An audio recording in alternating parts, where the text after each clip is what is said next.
안녕하세요. 책 읽어주는 여자 홍퀸이에요. 지금은 신문 읽어주는 여자로 왔습니다. 네, 신문을 보다가 좋은 글이 있어서 읽어볼게요. 제목은 극단적 선택 보도 대신 자살에 대한 대화가 필요하다. 언론에서는 자살이라는 단어로 보도하는 것을 편하게 여기지 않는 것 같다. 대신 극단적 선택이라는 단어에 일종의 면죄부를 주고 있다. 하지만 한국기자협회의 자살보도 공고 기준 3.0에서는 극단적 선택이라는 표현도 사용하지 않도록 권고하고 있다. 필자도 이에 동의한다. 지난 3월 오스트레일리아의 국립청년센터가 주최한 자문회의에 참여했다. 주제는 청소년이 자해와 자살에 대해 온라인 공간에서 안전하게 소통하는 법을 안내하는 지침을 제작하는 것이었다. 국립청년센터는 몇 년 전 개발한 청소년 대상 지침에 이어 보호자를 위한 지침을 만들었다. 나는 한국어판에 대해 자문했다. 이 지침에는 자살이라는 주제를 청소년과 보호자가 안전하게 소통하는 것을 안내하고 있는데, 자살이라는 단어를 사용해 대화하는 것이 불편할 수 있지만 피하지 않도록 권고한다.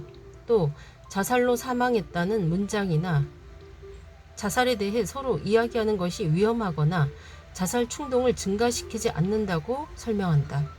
나는 한국에서는 특히 언론에서 자살이라는 단어 사용을 피하고 극단적 선택이라 표현하고 있다고 이야기했다.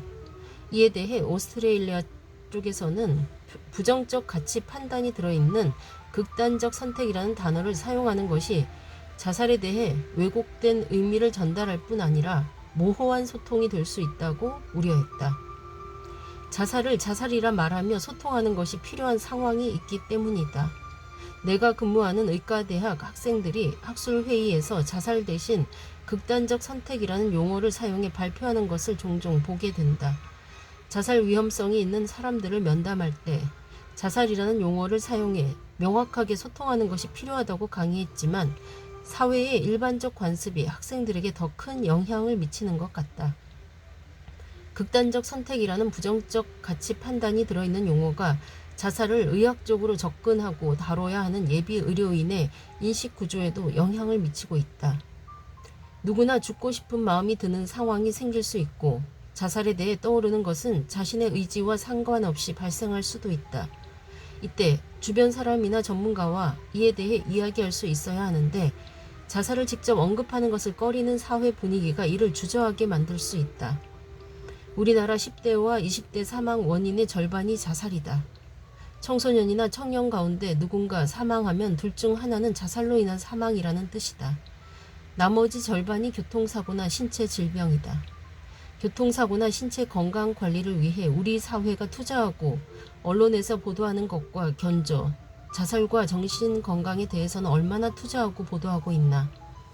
암이나 심장병으로 죽음을 앞둔 청년이 있다면 사람들은 애정어린 시선을 보낼 것이다.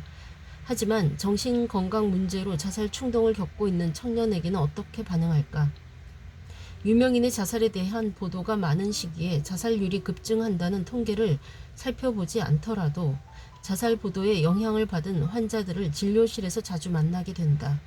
때문에 언론에서는 극단적 선택이라는 용어를 빌어 개인의 자살 사망을 보도하는 것을 최대한 피하고 세계적으로 높은 자살률을 이어가는 우리나라의 자살 사망을 줄이기 위한 정보를 더 많이 전달해야 한다.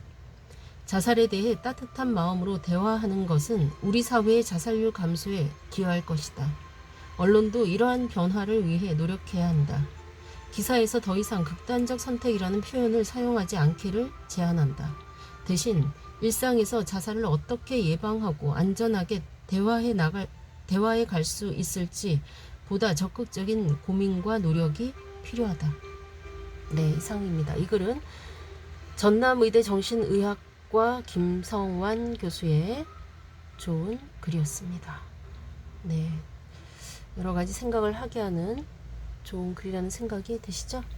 지금까지 좋은 글 읽어주는 여자 홍퀸이었습니다.